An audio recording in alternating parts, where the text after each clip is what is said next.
சென்னை அசோக் நகரில் பிரிந்து வாழும் மனைவியுடன் வசிக்கும் குழந்தைக்கு தென்பண்டம் வாங்கி கொடுத்த தந்தையை வெட்டி கொலை செய்ததாக பெண்ணின் சகோதரர்கள் உட்பட 3 பேர் கைது செய்யப்பட்டனர்.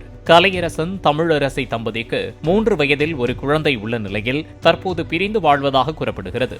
மனைவியுடன் வசிக்கும் தனது குழந்தைக்கு தின்பண்டம் வாங்கி கொடுத்ததை தமிழரசியின் சகோதரர்கள் சக்திவேல், சஞ்சய் ஆகியோர் தடுத்ததால் வாக்குவாதம் ஏற்பட்டதில் வெட்டி கொன்றதாக போலீசார் தெரிவித்தனர்.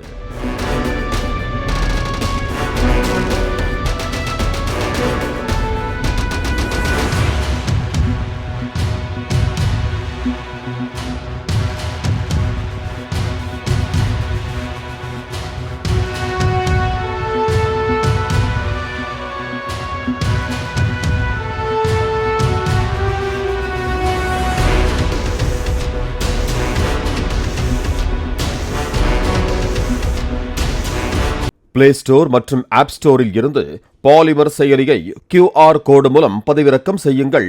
செய்திகளை உடனுக்குடன் பெறுங்கள்.